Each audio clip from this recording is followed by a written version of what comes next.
Hey everybody, how's it going? Skylar here from Zynith and Google SEO Mastermind. Listen, I want to jump on a video today in regards to some responses we've received in group requesting us to do a demonstration of the plugin, how you would use it, best case scenario, so forth and so on. So I want to preface this video just by saying that these settings are going to change depending on your website because information pulls dynamically depending on what is being used on your website. So for example, in the case of the robots meta information, if you have WooCommerce on your website, you'll actually get an entirely different panel and set of options outside of these two. So it's really important to understand what the plugin is doing in terms of search engine optimization rather than just what is able to be toggled on and off, so forth and so on. So for this particular website, it is a testing website, okay? And there is a lot of information and informational stuff on this website in regards to the testing website. And so if you wanted to compare this particular case instance to any other type of property, it would most likely be local services or something of that nature. It would not, in fact, be a WooCommerce website or any type of e-commerce website or a news website, so forth and so on. So let's go ahead and start at the top, guys, and work our way down. So the first thing we have is the Zynith SEO settings. And these particular signals show dynamically on a per page basis. So let me just go ahead and pull up a page real quick here, and we can go to any single one of them. And since I have all of the signals toggled on right now, it's going to show all of these signals. Now I want to reiterate and make sure everyone understands that these SEO signals are not set in gold, or in other words, they do not necessarily mean that you won't rank at the top of Google if you do not follow these particular signals. The signals were created as a general guideline for most websites. Right. So for example, most websites that we found on the internet had around 1,400 words of content. The HTML to text ratio that we found that does really well is about 80%, or more or less your website should have at least 20% content on it, okay, when compared to the HTML. The internal and external links, 3 internal links and 3 external links seem to do really, really well when we were scouring the search engine results page. This is in beta mode, the AI generated content, excuse me. So this will refine over time, change. I might even do away with it altogether. It's very hard to identify AI content because everybody has a different writing style. And that's really the problem that AI content, AI content, things that pick up AI content, that's what they are looking for, is a very specific set of rules. Sorry, it escaped my mind. They are looking for a very specific set of rules, and they are looking to see if you fall within those specific set of rules. But the problem is everybody writes differently. Some people write similar ways to how AI writes. AI doesn't use a lot of pronouns. It doesn't use prepositions at the beginning of the sentences a lot. It never starts a sentence with because. Some humans do that when they write, and some humans do not. So it's very hard to always detect AI generated content. In terms of broken links, a lot of people have asked us about this. The broken link setting is based on an actual URL, a href that has a full string path. So what I mean by that is it's not relative. It would be this entire URL that we have here at the top. It would not just be /Coke or Valley. Okay. So moving forward, going back to Zynith, if you were to toggle these off, or just a few of them, and save changes, you would see that the signals tab completely goes away, and now you just have schema and settings.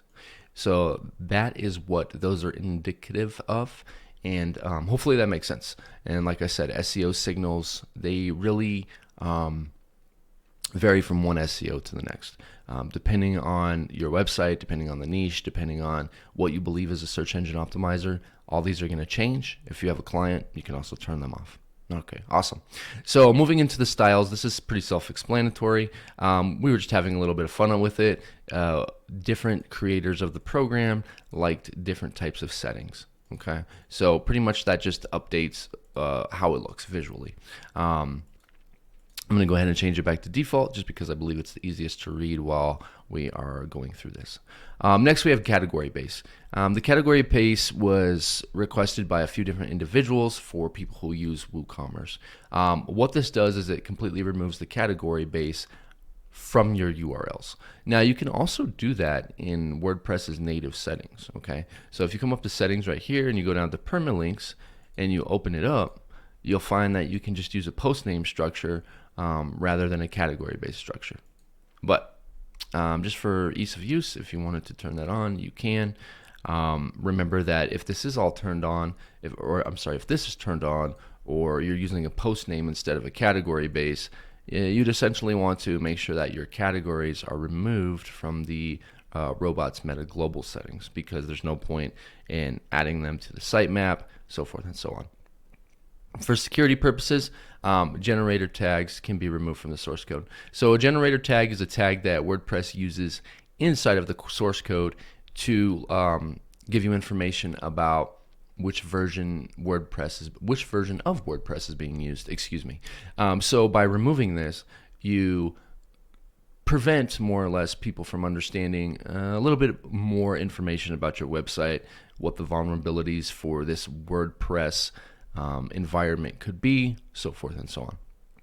Now, we do have the Purge Zynith metadata button down here. If you wanted to get rid of all the information on your pages, so let's go over here to pages, and we have all these titles and these descriptions right here. If I were to purge this, which I'll go ahead and show you guys since this is a test website, and that's why we're using a test website, it should remove all of those.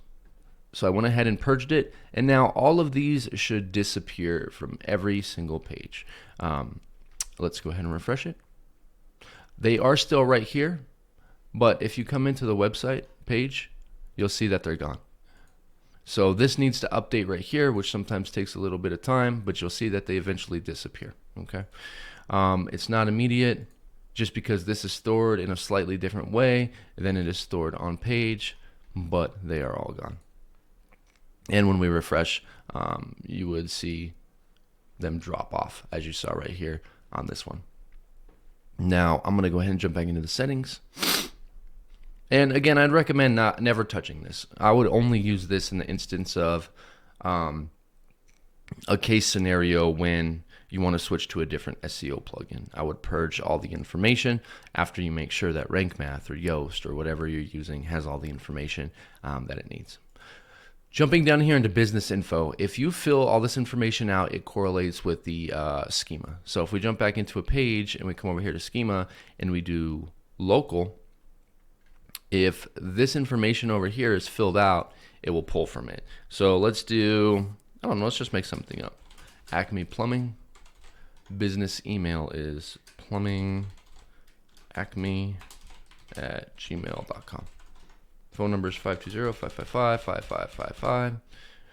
Well, we'll skip all that. We'll just save changes, just so you can get the premise of what's taking place. Now, when we refresh and we come down here to local, if we throw that back in, you can see that all this updated, right? That's pretty neat. So as time goes on, we'll probably add more information to this business information setting. This is very, I would say, what's the word? It's very convenient for local SEO. In terms of WooCommerce, national SEO, things of that nature, it might not be as important, but it's a cool feature to have, right? Okay, cool. Let's go ahead and jump over here to scripts. I know this says Google Tag Manager scripts, and the header script and the body script is available right here, but technically you could put any script in here that you want and it'll append to the head itself. So for example, if you wanted to put a Facebook script here, or if you wanted to put a Google Tag Manager script and a Facebook script, you can put it here. The body script appends to the body, so if you wanted to add a body script, you could do it here. There's multiple different reasons you would do that, but one of them is Google Tag Manager. There's some different other reasons that you would use it, but that is up to the specificity of how you're using scripts in your website. But like I said, anything can be appended here and it'll drop it into the header. I might change the name. We should probably change the name of this, and I might even throw some buttons that can be clicked over here on the right. That way it preloads GTM containers, analytics containers, and then you can just drop in the well, not the UA code anymore, but the stream data code, or the Google Pixel, or sorry, Facebook Pixel, or so forth and so on. So this is primarily how this is used. I know, again, that it says Google Tag Manager, but essentially you can put anything you want here, and it'll appear on every page. Jumping down into the robots text, this is what we recommend using, the particular syntax of it. Obviously, you'd want to make sure that this is correct for the sitemap, but you would just copy, paste it in there. You're good to go. All our sitemaps use sitemaps.xml, so this is the correct syntax. In the use case, if you wanted to add more allows or disallows, this would change, but these are the simple settings that we recommend at least having on every website. If you want to disallow a certain directory, that'll be up to you to kind of resolve on your own. Jumping down here into robots meta text, or robots meta, this is the settings for global no index and global no follow, and this changes, like I said, if you have some sort of WooCommerce plugin installed, or you're using a plugin to change the taxonomies or the category types. This entire page would change because it's dynamic. So for the purposes of this page, an informational page, there's a lot of things that I don't necessarily recommend no indexing. If you wanted to do it to post types or page types, obviously that's your prerogative. I'm not sure why you would. But in the event that you do, this is a global setting. Apply no index to taxonomies, so you have categories and you have tags. I would maybe apply it to tags. I'm not sure I would do it to categories. Doesn't really matter one way or another, in my opinion, for local. Google's not going to pick up a category. They might pick up a blog from a specific category, but they're not going to pick up the category itself. It's very rare that Google picks up a category in the search engine results page for informational websites, news websites, things like that. They usually pick up the page, right?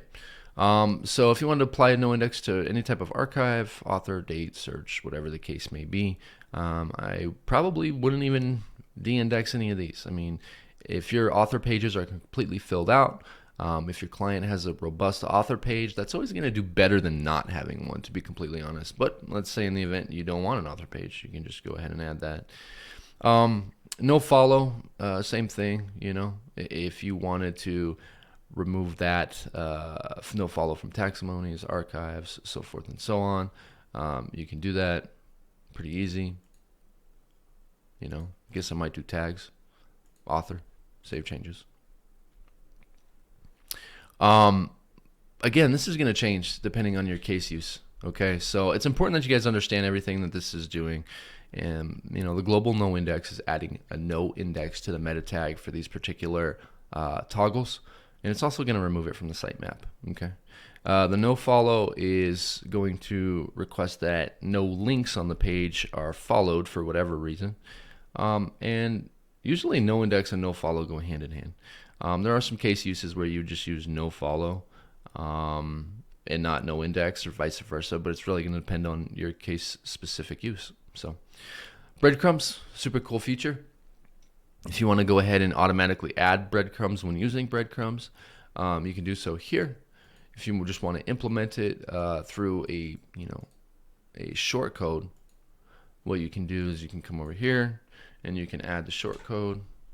You can update it, and then when you go to the page, you're going to have the breadcrumbs, which is kind of cool. So I'm going to go ahead and automatically turn this off because I don't like using it.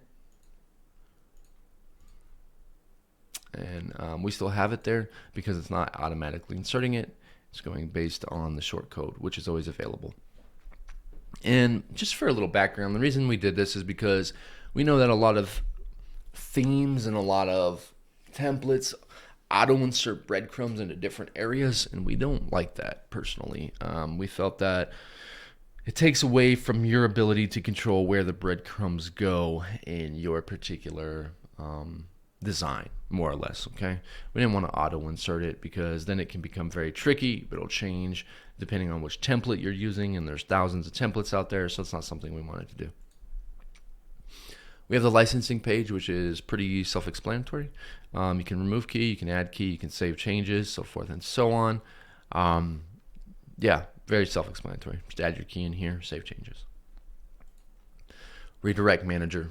This is also pretty straightforward in my opinion, but essentially, you can select a different post, you can select a different page. We've gone ahead and added those in there for you. So if I wanted to, do a 301 permanent redirect from whatever the page may be to this particular page, I would just use that, or you can use the custom URL.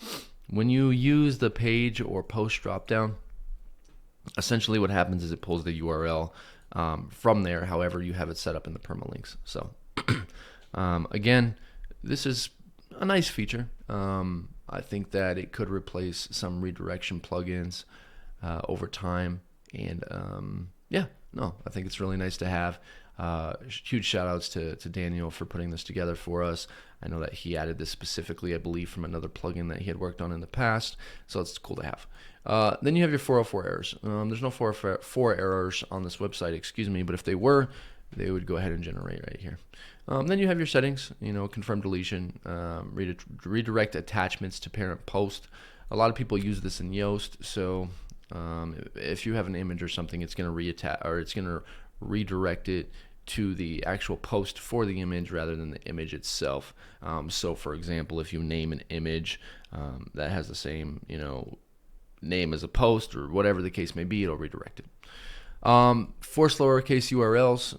WordPress already usually does lowercase URLs, but in the instance that somehow you get an uppercase URL, which I have seen before depending on what plugins you're using, what template you're using, what theme builder, so forth and so on, this is going to force all lowercase URLs. So we'll go ahead and save that. And then we have a broken links detector, excuse me. So you have posts, you have terms, and you have authors, which go back to the robots meta that we were discussing before, and it'll tell you where the broken links are appearing. That way you can go and fix them. Really neat feature to have, and we're thinking about adding it here. Actually, we're thinking about adding another tab that says health, which corresponds with broken links 404 errors on a per page basis, rather than having to jump over here to the dashboard. So that pretty much walks you through the dashboard that we've created and how to use it. Let's move over here to the front end settings. So all this is pretty self-explanatory, but if you wanted to do a meta title, we are the #1 plumber in Chicago, Illinois. Over 500 5-star reviews. All right, awesome. So as you can see, this comes up in real time as you type it in. Your meta description can be anything that you want. I use ZimWriter a lot when I'm, editing meta description or whatever the case may be. So, I might activate ZimWriter and then use the magic command. So I'm gonna go ahead and turn ZimWriter on my computer, and I'll show you how to use it, which I think is a cool function. Yes, okay. All right, so I can go ahead and place my cursor over here, and I can say, meta description for a plumber in Chicago, Illinois with over 500 reviews. I can highlight this. I can hit #1, and then ZimWriter comes up and it says it's processing my request. Please be patient. So it's going to make an open AI API call, and it's going to give me what I want. So there. Cool, right? So that's how you can use ZimWriter and Zynith together. But I thought this was kind of neat. If you wanted to do an open graph image, you can just choose the image, whatever image you want, pulls it directly from your media. Your target keyword, if you want it down here, works the same way as, say, Yoast or Rank Math. I'm not sure what text is on the page, but it is in real time. But you do have to save it once. So if I come over here to hit update, and I come back over here, it's going to show me what the keyword density is. And now it's in real time. So if I take it away or change the keyword or whatever the case may be, it's going to change. So I have a 16,526.67 keyword density with nothing on the page. So that's interesting.